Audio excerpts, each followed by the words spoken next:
ಎಲ್ಲರಿಗೂ ನಮಸ್ಕಾರ. ಇವತ್ತು ನಾವು G74 ಫೇಸಿಂಗ್ ಸೈಕಲ್ನ ಯಾವ ಥರ ಯೂಸ್ ಮಾಡಬೇಕು ಅಂತ ಹೇಳ್ಕೊಡ್ತಾ ಇದ್ದೀವಿ. ನಾವು ಇವಾಗ ಆಲ್ರೆಡಿ G71 ಮತ್ತು 72, 76 ಬಗ್ಗೆ ಎಕ್ಸ್ಪ್ಲೇನ್ ಮಾಡಿದ್ದೀವಿ. ಇವಾಗ ನಾವು ಎಕ್ಸ್ಪ್ಲೇನ್ ಮಾಡ್ತಿರೋಂಥದ್ದು G74. ಇದು ಫೇಸ್ ಗ್ರೋಯಿಂಗಲ್ಲಿ ಬಳಸೋಂಥ ಸೈಕಲ್ಲು. ಇದನ್ನು ಯಾವ ಥರ ಯೂಸ್ ಮಾಡಬೇಕು ಪ್ರೋಗ್ರಾಮ್ನಲ್ಲಿ, ಒಂದು ಸಿಂಪಲ್ ಆಗಿರೋ ಒಂದು ಡ್ರಾಯಿಂಗ್ ಕೇಳಿರ್ತಾರೆ. ಮೇಜರ್ ಡಯಾಮೀಟ್ರ್ 150 ಇರುತ್ತೆ, ಸ್ಟೆಪ್ ಡಯಾಮೀಟ್ರ್ 200 ಆಗಿರುತ್ತೆ. ಗ್ರೂವಿನ ಮೇಲ್ಗಡೆ ಸೈಡ್ ನಿಮಗೆ 100 mm ಇರುತ್ತೆ, ಕೆಳಗಡೆ ಡಯಾಮೀಟರ್ ಬಂದು ನಿಮಗೆ 90 mm ಇರುತ್ತೆ. ಸೊ ಈ ಥರ ಫೇಸ್ ಗ್ರೋಯಿಂಗ್ ಮಾಡೋದಾದರೆ ನಿಮಗೆ 74 ಸೈಕಲ್ನ ಹೇಗೆ ಯೂಸ್ ಮಾಡಬೇಕು ಅನ್ನೋದನ್ನು ಇವಾಗ ಹೇಳ್ಕೊಡ್ತಾ ಇರ್ತೀನಿ. G74 ಇದು ಕೂಡ ಬೇರೆ ಸೈಕಲ್ಗಳ ಥರನೇ ವರ್ಕ್ ಮಾಡ್ತಾ ಇರುತ್ತೆ. ನಿಮಗೆ ಇಲ್ಲಿ ಈ ಮೆಟೀರಿಯಲ್ನ ಫೇಸಲ್ಲಿ ಇರೋದನ್ನ ಪಿಕ್ ಬೈ ತೆಗಿತಾ ಇರುತ್ತೆ ಮೆಟೀರಿಯಲ್ನ. ಇದರಲ್ಲಿ ತುಂಬ ಇಂಪಾರ್ಟೆಂಟಾಗಿ ನಾವು ನೋಡಬೇಕಾಗಿರೋಂಥದ್ದು ಏನು ಅಂದರೆ, ಇವಾಗ ನಾವು ಒಂದು 3 mm ಫೇಸ್ ಗ್ರೋಯಿಂಗ್ ಟೂಲ್ನ ಹಾಕಿರ್ತೀವಿ.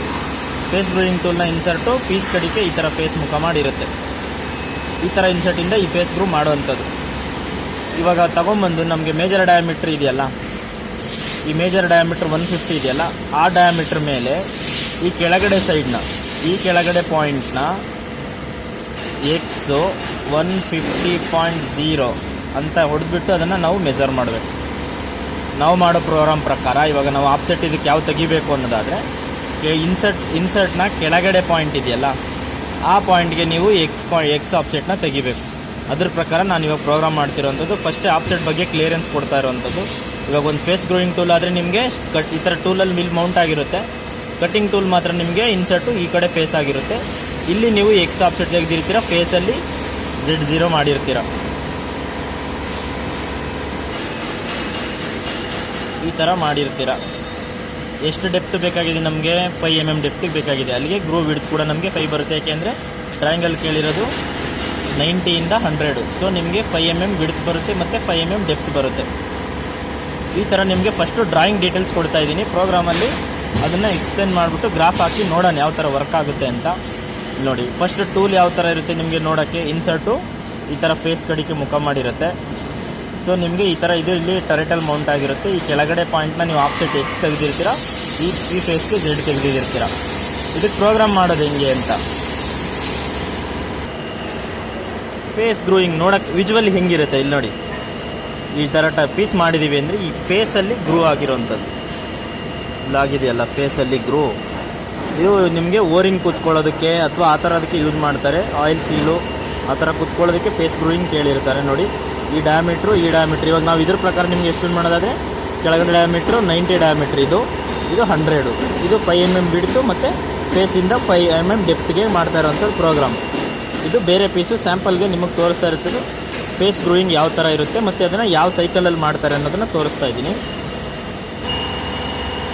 ಇವಾಗ ಇಲ್ಲಿ ನೋಡೋದಾದರೆ ನಿಮಗೆ ಅದನ್ನು ಪ್ರೋಗ್ರಾಮಲ್ಲಿ ಯಾವ ಥರ ಇನ್ಸ್ಟಾಲ್ ಮಾಡೋದು ನಿಮಗೆ ಗೊತ್ತಿರೋ ಪ್ರಕಾರ ಇದು ಪ್ರೋಗ್ರಾಮ್ ನಂಬರು. ಇನ್ನೊಂದು ಸಲ ಕ್ವಿಕ್ಕಾಗಿ ಹೇಳ್ಕೊಂಡು ಹೋಗ್ತೀನಿ. ಇದು ಪ್ರೋಗ್ರಾಮ್ ನಂಬರು ನಿಮಗೆ M01 ಬಂದು ಆಫೀಷ್ನಲ್ ಸ್ಟಾಪು, ಇದು ಬ್ಲಾಕ್ ನಂಬರು, ಇದು ಹೋಮ್ ಪೊಸಿಷನ್ನು, ಟರೆಟ್ ರೆಫರೆನ್ಸ್ಗೆ, ಇದು ಟೂಲ್ ನಂಬರು ಮತ್ತು offset number, G97 constant spindle speed, ಇದು RPM, ಇದು direction M3 M4 clockwise anti clockwise ಅಂತ. ಇವಾಗ ನಾವು ಸ್ಟಾರ್ಟ್ ಮಾಡಿರೋದು 90 ಡಯಾಮೀಟ್ರಿಂದ. ನಮಗೆ ಕೆಳಗಡೆ ಡಯಾಮೀಟ್ರ್ ಇರೋದು ಈ ಫೇಸ್ ಗ್ರೋಯಿಂಗಲ್ಲಿ ಮೇಲ್ಗಡೆ ಮೇಜರ್ ಡಯಾಮೀಟ್ರ್ ಕೇಳಿರೋದು 100, ಕೆಳಗಡೆ ಡಯಾಮೀಟ್ರ್ ಕೇಳಿರೋದು ನಮಗೆ 90 mm. ಕೆಳಗಡೆ ಡಯಾಮೀಟ್ರ್ ಬಂದು ನಮಗೆ 90 mm ಇದೆ, ಮೇಜರ್ ಡಯಾಮೀಟ್ರು 100 ಇದೆ. ಸೊ ಅಲ್ಲಿ ಅದರ ಪ್ರಕಾರ ಸೈಕಲ್ಲು 90ಇಂದ ಸ್ಟಾರ್ಟ್ ಮಾಡಿರೋಂಥದ್ದು. ಮೊದಲು ಸೇಫ್ಟಿ ಡಿಸ್ಟೆನ್ಸಲ್ಲಿ 20 mm ಹಿಂದೆ ಇರುತ್ತೆ. ಅದಾದಮೇಲೆ Z1 ಪೀಸ್ಗೆ ನಿಯರ್ ಬೈ ಹೋಗುತ್ತೆ. ಈ G74 ಸೈಕಲ್ ಯಾವ ಥರ, ಈ G74 ಯಾವ ಥರ ವರ್ಕ್ ಆಗುತ್ತೆ ಅನ್ನೋದಾದರೆ, G74 ಬಂದು ಪಿಕ್ಕಿಂಗ್ ಸೈಕಲ್ ಆಗಿರೋದ್ರಿಂದ ಸ್ವಲ್ಪ ಪಿಕ್ ಮಾಡ್ಕೊಂಡು ಹೋಗ್ತಾ ಇರುತ್ತೆ. G74 R0.2 ಅಂದರೆ ಅದು ರಿಟ್ರಾಕ್ಷನ್. ಒಂದು ಮಿನಿಮಮ್ ಡೆಪ್ತ್ಗೆ ಹೋಗಿ ಮತ್ತೆ ರಿಟ್ರಾಕ್ಟ್ ಬಂದು ಲೀಟಾಗಿ ಪಿಕ್ ಮಾಡ್ತಾ ಹೋಗ್ತಾರಂಥ ಸೈಕಲ್ ಇದು. ನಮಗೆ ಮೇಜರ್ ಡಯಾಮೀಟ್ರ್ ಎಷ್ಟು ಬೇಕು? 94 ಯಾಕೆ ಬೇಕಾಗುತ್ತೆ? ನಮ್ಗೆ ಕೇಳಿರೋದು ಡ್ರಾಯಿಂಗಲ್ಲಿ 100, ಆದರೆ 94 ಯಾಕೆ ಅಂದರೆ ನಾವು ಹಾಕಿರೋದು ಇಲ್ಲಿ 3 mm ಗ್ರೂಯಿಂಗ್ ಇನ್ಸರ್ಟ್ ಹಾಕಿರ್ತೀವಿ. 3 mm ಇಂಟು ಡಬಲ್ ಆಗಬೇಕು ಯಾವುದಕ್ಕೆ. ಇವಾಗ ಓಡಿ ಚಾಂಫರಲ್ಲಿ ಯಾವ ಥರ 45 ಡಿಗ್ರಿ ಬಂದಿರೋ ಟ್ಯಾನ್ ನಾವು ಇಂಟು 2 ಮಾಡ್ತೀವೋ, ಅದೇ ಥರ ಈ 3 mm ಇಂಟು 2 ಮಾಡಬೇಕು. ಅಲ್ಲಿಗೆ 6 mm. 6 - 100 ಆದರೆ ನಿಮಗೆ 94 ಆಗುತ್ತೆ. ಸೊ ಅದ್ರಗೋಸ್ಕರ ನೀವು ಅದನ್ನು ಅಷ್ಟು ಮಾಡಬೇಕಾಗುತ್ತೆ. ಇವಾಗ ನಿಮ್ದು ಈ ಇನ್ಸರ್ಟ್ ಬಿಡ್ತು ನಿಮಗೆ, ಈ ಬಿಡ್ತು ನಿಮಗೆ 3 mm ಆಗಿರುತ್ತೆ. ಈ ಡಯಾಮೀಟ್ರಲ್ಲಿ ಕಟ್ ತೊಗೊಂಡಾಗ ಈ 3 mm ನಿಮಗೆ ಮೇಲ್ಗಡೆ ಇರುತ್ತೆ ಈ ಫೇಸಲ್ಲಿ. ಇವಾಗ 90 ಇಲ್ಲಿ ಹೋಗ್ತಾ ಇದ್ರೆ ಇಲ್ಲಿ ಆಲ್ರೆಡಿ ನಿಮಗೆ 96 ಆಗೋಗಿರುತ್ತೆ. ಅದಕ್ಕೆ ನಿಮಗೆ ಫಸ್ಟು 6 mm ಎಕ್ಸ್ಟ್ರನಲ್ಲೇ ಕೊಟ್ಬಿಡ್ಬೇಕು. ಇವಾಗ ನಿಮಗೆ ಮೇಜರ್ ಡಯಾಮೀಟ್ರ್ 94 ಆದರೆ ಅದು ಅವಾಗ ಆಲ್ರೆಡಿ ಅಲ್ಲಿ 100ಅಲ್ಲಿ ಹೋಗ್ತಾ ಇರುತ್ತೆ. ಬಿಕಾಸ್ 6 mm ನಿಮಗೆ 3 mm ಇನ್ಸರ್ಟ್ ಇರೋದ್ರಿಂದ ಇಂಟು 2 ಮಾಡಿದಾಗ 6 ಆಗಿರುತ್ತೆ. ಸೊ 100ಗೆ -6 ಮಾಡಿದಾಗ ನಿಮಗೆ 94 ಇರುತ್ತೆ. ಸೊ ಈ ಡ್ರಾಯಿಂಗ್ ಪ್ರಕಾರ ನಮಗೆ ಮೇಜರ್ ಡಯಾಮೀಟ್ರ್ ಬೇಕಾಗಿರೋದೆ 94. ಯಾವಾಗಲೂ ಇದು ಯಾವ ಥರ ಚಾಂಫರಲ್ಲಿ ನೀವು ಇಂಟು 2 ಮಾಡ್ತೀರೋ ಅದೇ ಥರ ಇದನ್ನು 3 ಗ್ರೂಯಿಂಗ್ ಇನ್ಸರ್ಟ್ ಅದು ಫೇಸಿಂಗಲ್ಲಿ ಬಂದಾಗ, ಇವಾಗ ಬಾಡಿ ಟರ್ನಿಂಗಲ್ಲಿ ಬಂದಾಗ 3 ಇದ್ದಾಗ 3ನೇ ಮೈನಸ್ ಮಾಡಬೇಕಾಗುತ್ತೆ. ಅದೇ ರೀತಿ ನಿಮಗೆ ಫೇಸಿಂಗಲ್ಲಿ ಬಂದಾಗ ಇಂಟು 2 ಮಾಡಲೇಬೇಕಾಗುತ್ತೆ. ಚಾಂಫರ್ ಆಗಿರಲಿ ಯಾವುದೇ ನಿಮಗೆ ಇಂಟು ಫೇಸಲ್ಲಿ ಕೇಳಿದಾಗ ಇಂಟು 2 ಮಾಡಲೇಬೇಕಾಗುತ್ತೆ. ಓಡಿನಲ್ಲಾದರೆ ಇನ್ಸರ್ಟ್ ಎಷ್ಟಿರುತ್ತೋ ಅಷ್ಟು ಮಾತ್ರ ಪ್ಲಸ್ ಮಾಡಿದರೂ ಆಗುತ್ತೆ. Z-5 ಡೆಪ್ತ್ ಕೇಳಿರೋದು, ಫೇಸಿಂದ 5 mm ಡೆಪ್ತ್ ಕೇಳಿರೋದು. P 1500 ಅಂದರೆ ಪಿಕ್ಕು ಫಸ್ಟ್ ನಿಮಗೆ 3 mm ಇರುತ್ತಲ್ವ ಇನ್ಸರ್ಟು, ಹಿಂಗೆ ಹೋಗುತ್ತೆ. ಮತ್ತು ಅದ್ರ ಮೇಲೆ 1.5 mm ಮೇಲೆ ಬರುತ್ತೆ. 1500 P ಅಂದರೆ ಹಿಂಗೆ ಈ ಲೈನ್ ಹೋದ್ಮೇಲೆ ಮತ್ತೆ ವಾಪಸ್ ಬಂದು 1500 ಅಂದರೆ 1.5 mm ಮೇಲೆ ಬರುತ್ತೆ. ಮತ್ತೆ ಹೋಗುತ್ತೆ ನಿಮಗೆ ಪರ್ಟಿಕ್ಯುಲರ್ ಡೆಪ್ತಿಗೆ 5 mm ಮತ್ತೆ ಹಿಂದೆ ಬಂದು ಮತ್ತೆ 1.5 mm ಮೇಲೆ ಹೋಗಿ ಆ ಡೆಪ್ತ್ನ ಅಚೀವ್ ಮಾಡುತ್ತೆ. ಪಿಕ್ 5 Q ಅಂದರೆ 500 ಅಂದರೆ ಜಸ್ಟ್ ಹಿಂಗೆ ನಿಮಗೆ 0.5 ಪಿಕ್ ಆಗುತ್ತೆ. ವಾಪಸ್ ಬಂದು 1.5 mm ಮೇಲೆ ಬಂದು ಮತ್ತೆ 0.5 ಪಿಕ್ ಆಗ್ತಾ ಹೋಗುತ್ತೆ. ಮತ್ತೆ 1.5 mm ಮೇಲೆ ಹೋಗಿ ನಮಗೆ ಬೇಕಾಗಿರೋಂಥ ಈ ಗ್ರೂವ್ ಹಿಡ್ತನ ಅಲ್ಲಿ ಕ್ರಿಯೇಟ್ ಮಾಡೋದು ಆಯ್ತಲ್ವಾ. ನೆಕ್ಸ್ಟ್ ಲೈನಲ್ಲಿ ಇದು ಇವಾಗ ನಿಮಗೆ ಫೀಡು ಕಡಿಮೆನೇ ಇರಬೇಕು. ಫೇಸ್ ಗ್ರೂಯಿಂಗ್ ರಫಿಂಗ್ ತೆಗಿಬೇಕಾದ್ರೆ ಎಲ್ಲಿದ್ದರೂ O4ಗಿಂತ ಮೇಲೆ ಯಾವತ್ತು ಫೀಡ್ ಕೊಡೋಕ್ಕೆ ಹೋಗಬಾರ್ದು, ಇನ್ಸರ್ಟ್ ಬೇಕಾಗೋ ಚಾನ್ಸ್ ಇರುತ್ತೆ.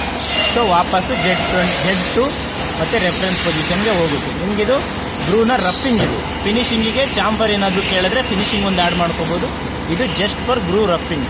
ಇನ್ನೊಂದು ಸಲ ರಿಪೀಟ್ ಮಾಡೋದಾದರೆ G74 ಬಂದು ನಿಮಗೆ ಫೇಸ್ ಗ್ರೂಯಿಂಗ್ ಸೈಕಲ್ಲು, R2 ಬಂದು ನಿಮಗೆ ರಿಟ್ರಾಕ್ಷನ್ನು, X as per drawing X ಏನಿದೆಯೋ ಅದರಿಗಿಂತ 6 mm ಕಡಿಮೆ ಕೊಡಬೇಕು. ನೀವು ಕೆಳಗಡೆ ಇನ್ಸರ್ಟ್ಗೆ ನೀವು ಆಫ್ಸೆಟ್ ತೆಗೆದಾಗ, ಇನ್ಸರ್ಟ್ನ ಕೆಳಗಡೆ ಈ ಕಾರ್ನರ್ಗೆ ನೀವು ಆಫ್ಸೆಟ್ ತೆಗೆದಾಗ ಏನು ಮೇಜರ್ ಡಯಾಮೀಟ್ರ್ ಕೇಳಿರ್ತಾರೋ ಅದರಿಗಿಂತ 6 mm ಕಡಿಮೆ ಕೊಡಬೇಕು. 3 mm ಗ್ರೂಯಿಂಗ್ ಇನ್ಸರ್ಟ್ ಯೂಸ್ ಮಾಡ್ತಿದ್ರೆ ಅಂದರೆ ಆ ಮೇಜರ್ ಡಯಾಮೀಟ್ರ್ 6 mm ಕೆಳಗಡೆಯಿಂದ ಕೊಡಬೇಕು. 2 mm ಒಂದು ವೇಳೆ ಯೂಸ್ ಮಾಡ್ತಿದ್ರೆ ಅಂದರೆ 4 mm ಕೆಳಗಡೆ ಆ ಡಯಾಮೀಟ್ರನ್ನ ಕೊಡಬೇಕು. ಇವಾಗ ನಾವು ಇಲ್ಲಿ 3 ಬದಲಾಗಿ ಒಂದು ವೇಳೆ 2 ಯೂಸ್ ಮಾಡಿದ್ವಿ ಅಂದರೆ ಇದು ನಮಗೆ ಡಯಾಮೀಟ್ರ್ 96 ಆಗ್ತಾಯಿತ್ತು. ಈಗ ಕೊಟ್ಟಿರೋಂಥ 94 96 ಆಗ್ತಾಯಿತ್ತು. ನಾವು 3 mm ಪ್ರೋಗ್ರಾಮ್ ಮಾಡಿರೋದ್ರಿಂದ ಇದು ನಮಗೆ 94 ಆಗಿದೆ. ಡೆಪ್ತು ಪ್ರತಿ ಸಲ ಎಷ್ಟು ಹೋಗಬೇಕು? 0.5 ಮಾತ್ರ ಲೆಂತಲ್ಲಿ ಪಿಕ್ ಆಗಬೇಕು. ಎಕ್ಸಲ್ಲಿ ನಿಮಗೆ 1.5 mm ಹಿಂಗೆ ಹೋದ್ಮೇಲೆ 1.5 mm ಮೇಲೆ ಹೋಗಿ ಮತ್ತೆ ಒಂದು ಸಲ ಪಿಕ್ ಮಾಡಿದೆ. ಟೋಟಲ್ 3. ಇವಾಗ ನಮ್ಗೆ 5 mm ಬಿಡ್ತು ಬರೋದ್ರಿಂದ ನಮಗೆ 3 ಪಿಕ್ಕಲ್ಲಿ ಮುಗಿದೋಗ್ಬಿಡುತ್ತಿದ್ದು. ನೆಕ್ಸ್ಟ್ ನಿಮಗೆ ಫೀಡ್ ಆದಮೇಲೆ Z2 ವಾಪಸ್ ಬಂದು ನಿಮಗೆ ಹೋಮ್ ಪೊಸಿಷನ್ಗೆ ಹೋಗುತ್ತೆ. ಇದನ್ನು ಗ್ರಾಫಲ್ಲಿ ಯಾವ ಥರ ವರ್ಕ್ ಆಗುತ್ತೆ ಇವಾಗ ನಿಮಗೆ ಇದನ್ನು ಆನ್ ಮಾಡಿ ಗ್ರಾಫಲ್ಲಿ ಯಾವ ಥರ ವರ್ಕ್ ಆಗುತ್ತೆ ಅಂತ ತೋರಿಸ್ತೀನಿ. ಆಟೋಗೆ ಹಾಕಿದ್ದೀನಿ ಸರಿನಾ. ಈ ಟೂಲ್ ನಂಬರು ಆಫ್ಸೆಟ್ ಎಲ್ಲ ನಮ್ಮದು ಸೆಲೆಕ್ಷನ್ ಆಲ್ರೆಡಿ ಆಗೋಗಿದೆ, ಸೇಫ್ಟಿ ಸೈಡಲ್ಲೇ ಇದೆ. ಸೊ ಇವಾಗ ನಾನು ಸೈಕಲ್ ಸ್ಟಾರ್ಟ್ ಮಾಡ್ತೀನಿ.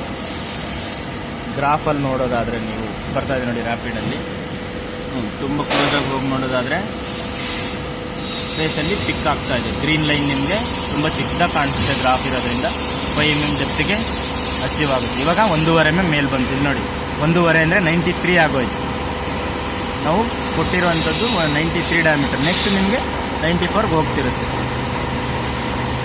94 ನಾವು ಕೊಟ್ಟಿರುವಂಥದ್ದು 94ಗೆ ಅಲ್ಲಿ ಎಷ್ಟು ನಮಗೆ ಬಿಡ್ತು ಬೇಕಾಗಿತ್ತು 5 mm ಆ ಬಿಡ್ತು ಆಲ್ರೆಡಿ ಕ್ಲಿಯರ್ ಆಗೋಗಿರುತ್ತೆ. ಪಿಕ್ಕಿಂಗಲ್ಲಿ ಈ ಥರ ಸೈಕಲ್ ತೊಗೊಳುತ್ತೆ ನಿಮಗೆ.